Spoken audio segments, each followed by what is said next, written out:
subsequence an, which is given in this form, minus 1 to the power n into half minus an, and bn is summation k from 1 ak, that is the partial sum of this given sequence an. And we have to check 4 of the options.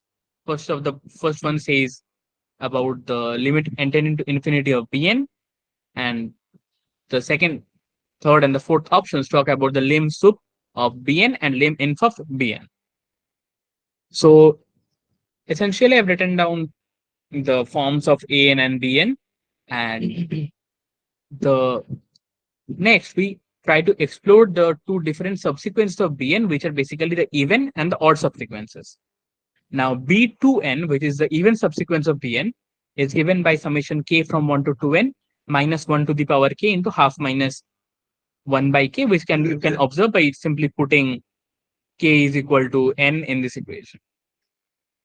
And now, since there are even number of minus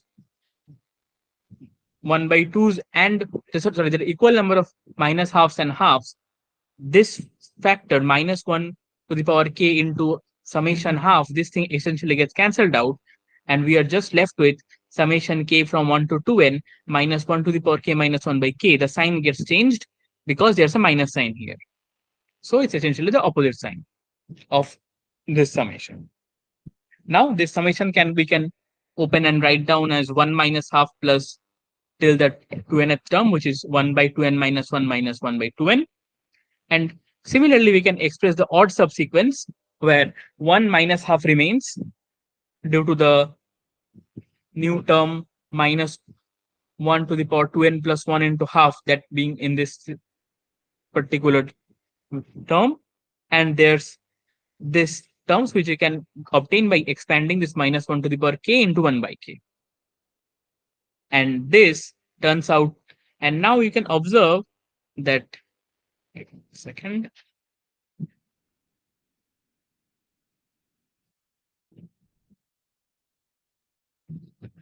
this term, the part I am underlining, this term particularly is b2n, which you have obtained in the previous step, and the other terms are just a plus 1 by 2n plus 1 minus half. And this can be simplified to b2n plus 3 minus 2n by 2 to the power 2n minus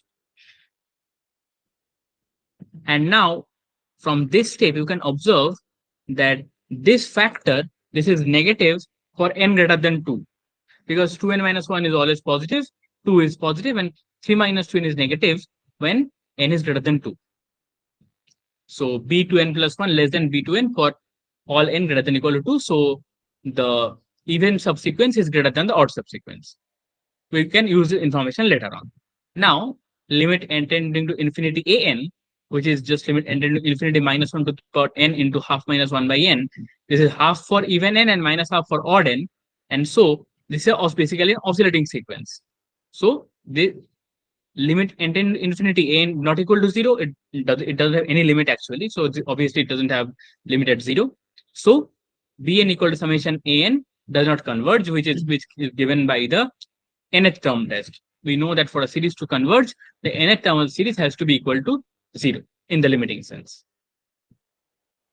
So A is a false option. Now we can see that b2n can be written in this form, just explicitly writing it down, and that is half. This first term comes out to be half, and a lot of positive terms. So this is greater than half for all n. So lim sup of bn, this is also greater than half, because it's the lim sup of bn is essentially lim sup of b2n, since the even subsequence is greater than the odd subsequence, and hence this is greater than half. Similarly, we can look at here and we can observe that b2n plus 1 is minus half plus some positive term. So it's greater than minus half. And since the odd subsequence is less than the even subsequence, lim inf bn is greater than minus half.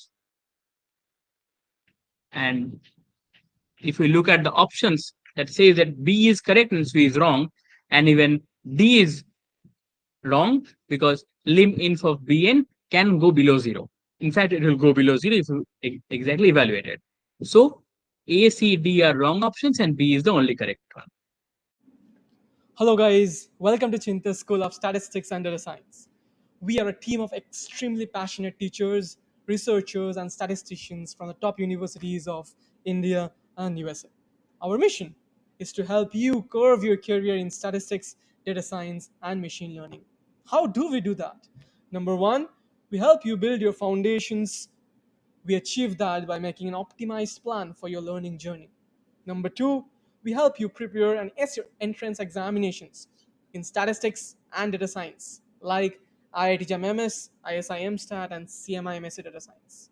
Number three, we give our absolute best to help you design your career by organizing workshops and certified data science courses.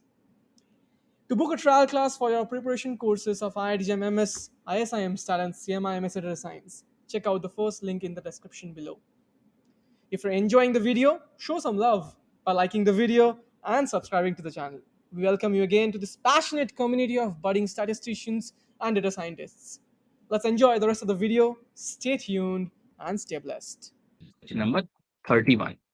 In 31, we are basically given a 5 cross 5 matrix, which is a very nice looking matrix with elements following a nice pattern. So we will just do the usual method going for the row reduced echelon form to obtain the rank of this matrix. So we can write this matrix as A, which is a 5 cross 5 matrix, and reducing the echelon form. In the first step, we subtract the fifth row from the fourth row.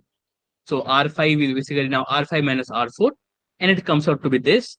And next, we just simply go on repeating this operations by R4 is R4 minus R3, R3 is R3 minus R2, R2 is R2 minus R1. And by doing this, we can obtain this matrix in the reduced echelon form, where you can observe that the first row has 5 ones, the second has, oh, sorry, it's a typo. Give me a second. This will be a 1. This will be a 1 as well. So the first row has 5 ones, the second has 4, and so on, and the last has only 1. So all of the rows have pivots in different columns, and hence all of these 5 rows can be taken to be independent. And hence, since this matrix which has 5 independent rows, its row rank is 5, and thus its rank is also 5. So D is the correct option. You can check the options from the question.